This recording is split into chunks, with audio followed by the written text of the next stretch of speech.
This is the creek where they got out.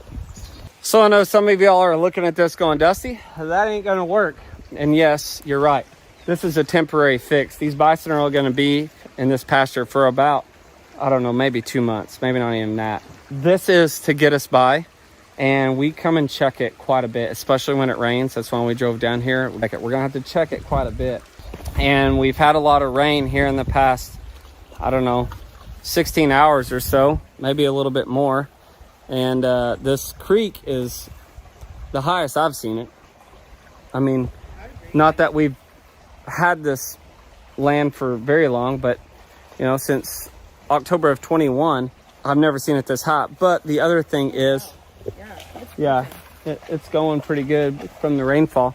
But the other thing is, we've never had our bison back here. You know, obviously we spent a lot of time here recently because I missed the spot basically, and they found a way out, and it's my fault because we've never really dealt with creek crossings and this riparian area. And because of, even before the bison got out, we've already been talking to some specialists basically that protect riparian zones. So we're working with them on protecting some of these riparian zones just from damage of erosion from the animals. Goats, sheep, cattle, donkeys, horses can all damage these sort of banks right here and cause them to widen and erode over time. So something new, we're learning all this about protecting these riparian zones. The creek is awesome. It's one of our favorite things about this place. We also got to protect it now that the bison are back here on this land, this 80 acres. So that's something we're looking into. And then also is whenever your bison get out at a creek, you obviously have to pay attention to it. So here we are.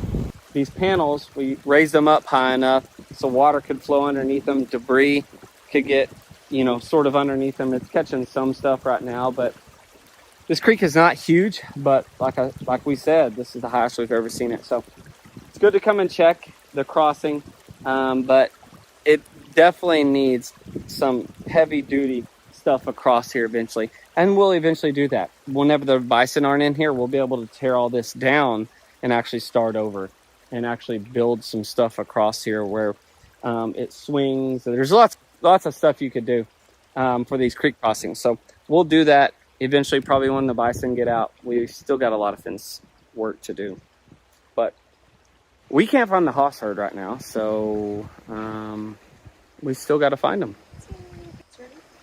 Yeah.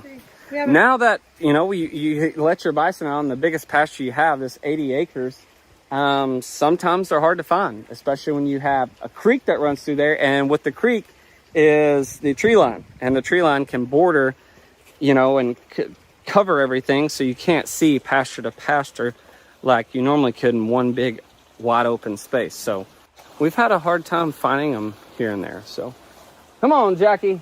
Jackie's been roaming with us in the pastures for herd checks here lately. I don't know why, but she has been. So you look funny wet.